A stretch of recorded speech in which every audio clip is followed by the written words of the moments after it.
in a scathing essay headlined Razing Arizona. He'd promised to boycott Arizona if the anti-gay bill became law. George Takei, welcome to Democracy Now! Good morning. Good to be here. So what was your reaction late yesterday when you heard Jan Brewer, the governor of Arizona, vetoing the bill? It was not surprise. We expected her to veto the bill. What was surprising was that both houses of the Arizona legislature passed such a bill.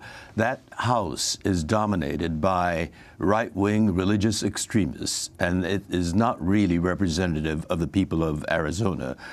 We own property in Sholo, Arizona, up in the White Mountains.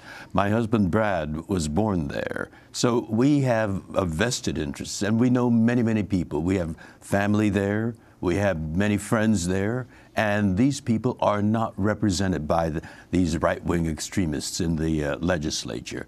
The veto was not a surprise. We expected that, as you cited, all the major corporations, all the sports teams. NFL was going to pull out. NFL, absolutely. So we didn't think that the governor would damage first of all, the reputation, and secondly, the economy of Arizona any more than what the legislature had done. Especially with the next NFL Super Bowl scheduled to be in Arizona. Exactly. But what about this extraordinary situation of legislators who voted for the bill then requesting that Jan Brewer veto it? I want to turn to Al Melvin, a Republican state senator from Arizona who supported the bill allowing businesses to refuse to serve gay people on religious grounds. Here's Melvin speaking on CNN earlier this week. The bottom line for us and those who voted for it, and it was a majority in both chambers, is it's as basic as religious freedom. You could say that it might be preemptive after we saw what has taken place in some other states, but we think it's nothing more and nothing less than protecting religious freedom in our state, and we take that very seriously. Now, Melvin was not one of those who asked her to change her mind, but after her decision, he said, "I'm sorry to hear that Governor Brewer has vetoed this bill. I'm sure it was a difficult choice for her, but it's a sad day when protecting liberty is considered controversial." But what about those who did? Steve Pierce was one of the three who changed their mind. But you know, these people do not listen, and they do not think. The Democratic minority in both houses of the legislature clearly stated that this was using religious freedom as a veil to cover, very simply, personal prejudice and nothing more than that. And yet Steve Pierce says, I heard nothing about prejudice, and that's why I voted for it. But now I understand, and so I'm voting against it, or I'm urging the governor to veto it. So, you know, these legislators have no business being in public service, making public policy. They need to be removed, and we are going to be very active in the campaign to remove these people who have no right to be in public office. I want to turn to Rush Limbaugh from Tuesday talking about the Arizona bill. The governor of Arizona is being bullied. She's being bullied by the homosexual lobby in Arizona and elsewhere. She's being bullied by the nationwide drive-by media. She's being bullied by certain elements of corporate America in order to advance the gay agenda. I guess in that circumstance, bullying is admirable. In fact, this kind of bullying is honorable. That's Rush Limbaugh. George Takei. We have to consider the source.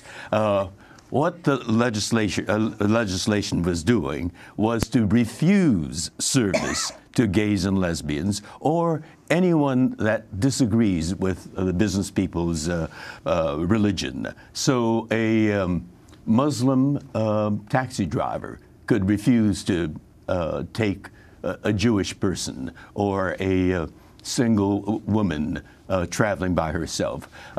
Rush Limbaugh has no credibility at all. The legislation was trying to write in prejudice and, to use his words, bullying and coercion into civil law, and that is not allowed. I mean, times have changed a great deal. When you have this massive corporate lobby putting pressure. This isn't your traditional, gay and lesbian activists and their supporters.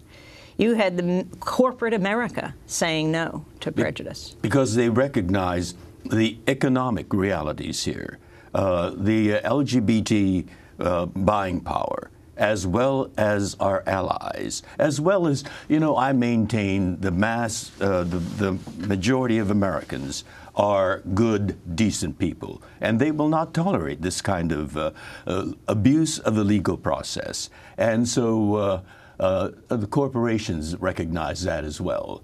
Marriott, American Airlines, Delta Airlines.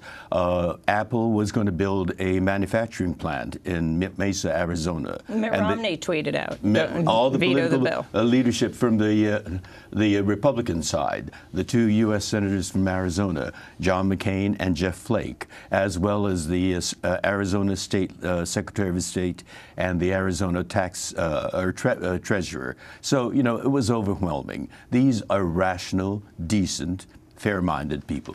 And I wanted to ask you also about the events in Texas nearby. On Wednesday, a federal judge declared a same-sex marriage ban in Texas unconstitutional.